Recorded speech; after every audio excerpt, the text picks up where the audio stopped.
Welcome back to another jaw-dropping episode. Today, we're delving into the perplexing case of Michael Blagg, a guy convicted in 2004 for the murder of his wife, Jennifer, and their little girl, Abby, who both mysteriously disappeared in 2001. Michael comes home from work, finds a bloody bed, and his family is gone. Now, on the surface, the Blaggs seemed like the perfect couple. But hold on, things aren't always what they seem. Stick around as we unravel the shocking truth about what went down in the seemingly idyllic Blagg household. Let's get into it. Background on the Blagg family. But first, let's talk about the Blagg family. On the surface, the epitome of a picture-perfect life. But oh boy, things were far from rosy behind closed doors. The Blaggs, Michael and Jennifer, lived the dream in a cozy house on a quiet cul-de-sac. A seemingly happy family, they had it all. But the mystery unfolds in November 2001, shaking the very foundations of their idyllic town. Michael and Jennifer's love story started a decade earlier in California. Jennifer, a college gal, caught Michael's eye. Michael is a Persian Gulf War veteran and a helicopter pilot. They seemed like the perfect match. Fast forward to 2000, when they joined a small evangelical church, becoming the poster children for the ideal couple. Born-again Christians, they were the friendly, open, and likable folks everyone wanted to be around. They even organized prayer groups, painting a wholesome picture that was too good to be true. Born 3 years into their marriage, Abby was the apple of their eye, a bundle of joy, full of life, waking up singing and going to bed with a tune on her lips. You couldn't help but fall in love with her. Michael leaves for work in November at 6 a.m., leaving his wife and daughter peacefully asleep. But when he returns home later that day, it's a scene straight out of a horror movie, a bloody bed and his family gone. Panic sets in, and Michael rushes to the police, begging for information about their whereabouts. But hold on, there's a twist. Investigators start poking around, and it turns out the Blagg household wasn't the picturesque haven it seemed. Behind the smiles and prayers lurked a darker truth. As we unravel this tale, you'll see that this seemingly perfect life wasn't perfect after all. Michael's 911.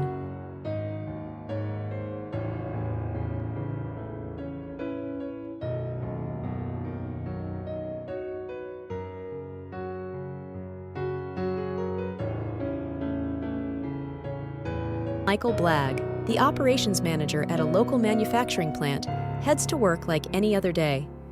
Around 7 a.m., he gives his wife and daughter a call. No answer. Now, it's not unusual, right? They could be in the bathroom or doing who knows what. But as the day unfolds, those unanswered calls start to weigh on Michael. By mid-morning, he's getting a bit worried. He leaves messages on their answering machine, checking in with his usual charm. At around 3 p.m., Michael's concern grows. He hasn't heard back, and something feels off.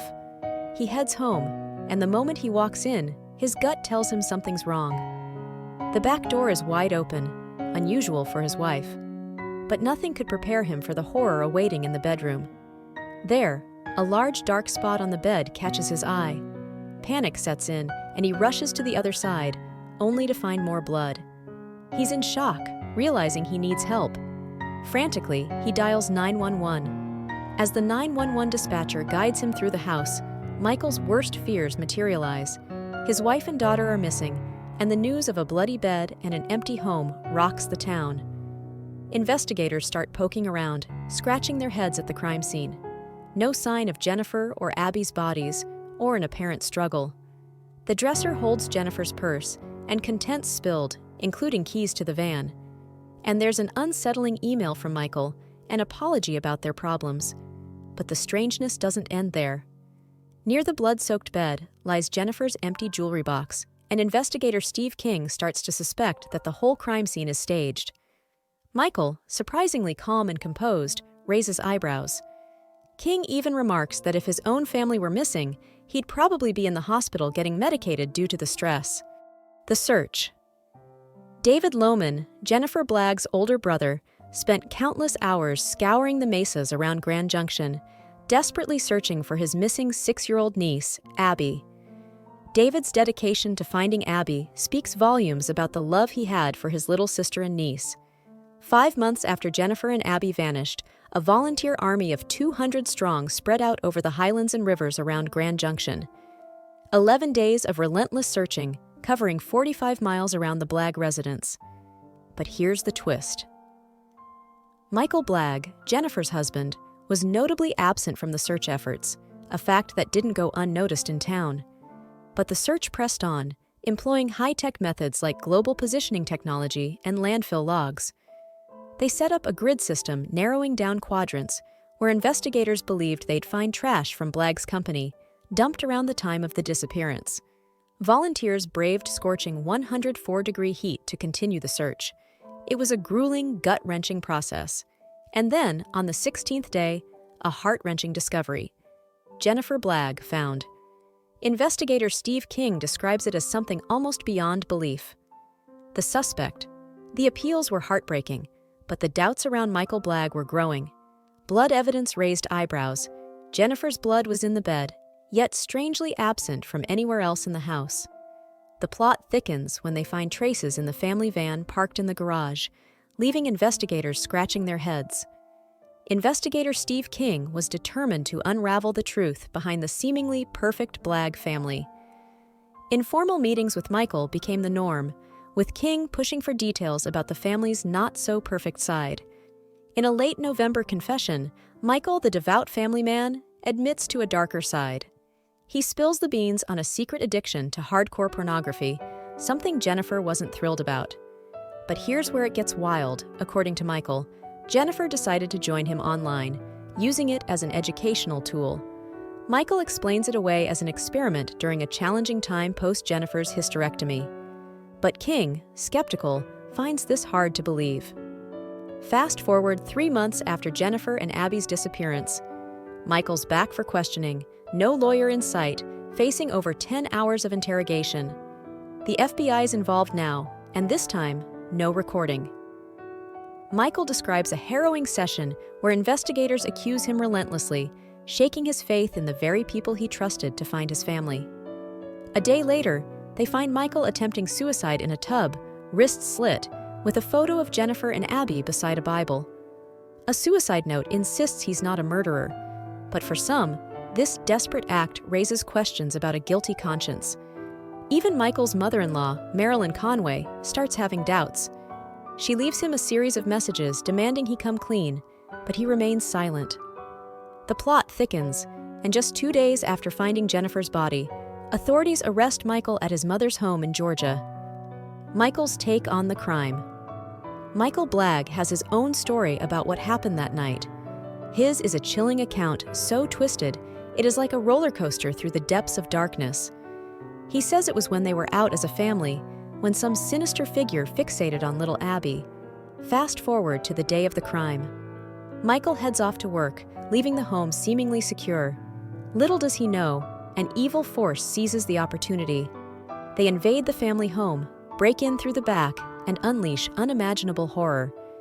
They not only snatch Abby, the innocent soul that caught their eye, but also inexplicably take Jennifer. The motive remains a puzzle. Why would someone set on kidnapping a child involve Jennifer? And what in the world leads them to kill her and dispose of her body in a landfill?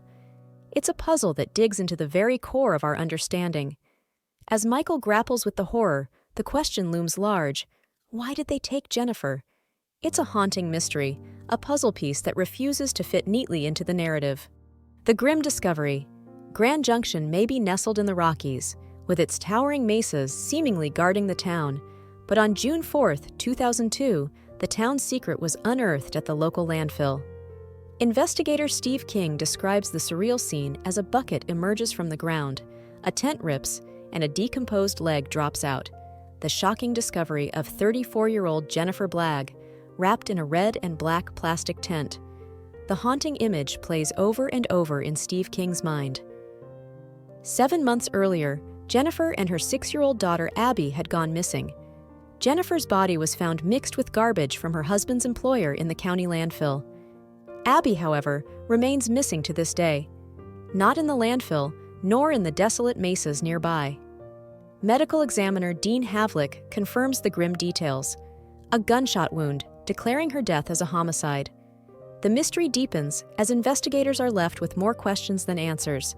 Stick around as we untangle the chilling events surrounding Jennifer and Abby Blagg's disappearance.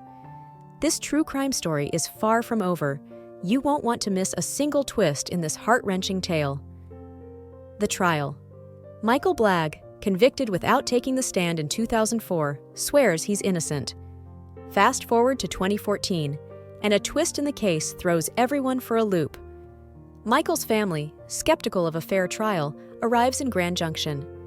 Claire Rochester, Michael's sister, challenges the accusations, claiming the focus on her brother has been a waste of time and money. They're outsiders, with few friends in town, choosing to stay in a hotel to escape the piercing stares. The murder trial kicks off, and the families find themselves on opposing sides. The prosecution, led by District Attorney Frank Daniels, paints a grim picture. They allege that a weekend fight culminated in Jennifer's murder on Monday night. Daniels points to Michael's internet pornography addiction, suggesting it fractured the once solid marriage. The courtroom drama unfolds as Daniels reveals an email from Michael, labeled as an apology. The devil, according to the prosecution, lurked in Michael's computer. Medical examiner Dean Havlick describes a fatal gunshot wound to Jennifer's skull, consistent with being fired straight down while lying in bed.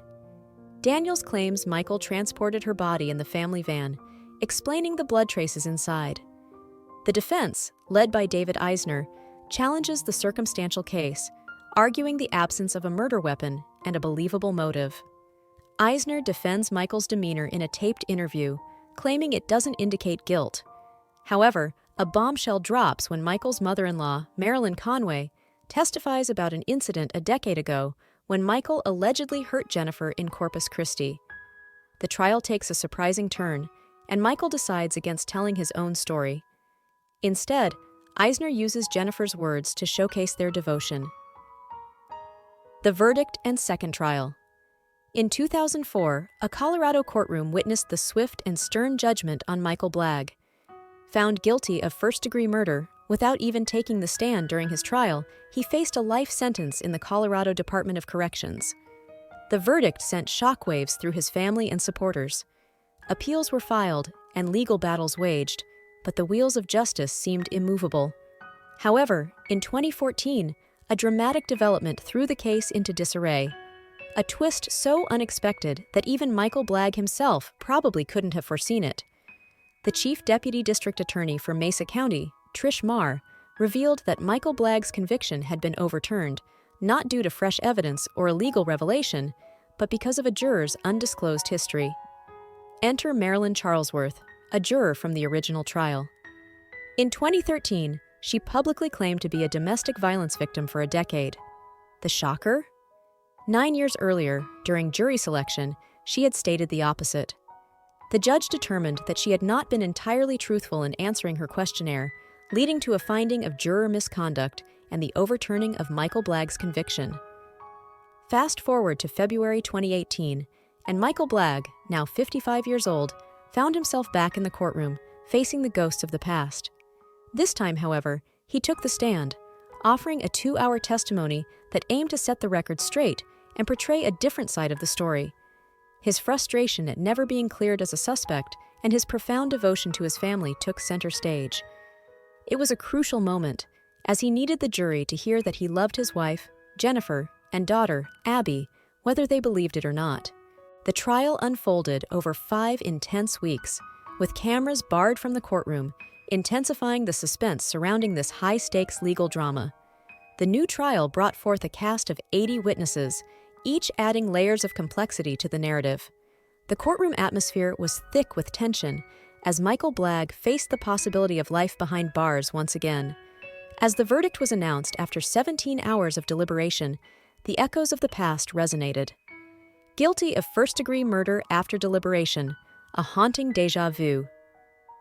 Jennifer's mother, Marilyn Conway, listened with a heavy heart as Michael once again proclaimed his innocence. The loss of her granddaughter, Abby, who has never been found, added an extra layer of tragedy to the proceedings. David Lohman, Jennifer's brother, addressed the court, expressing the enduring pain of losing 2 family members. 14 years after the initial guilty verdict, Michael Blagg found himself trapped in the same fate, sentenced to life without the possibility of parole.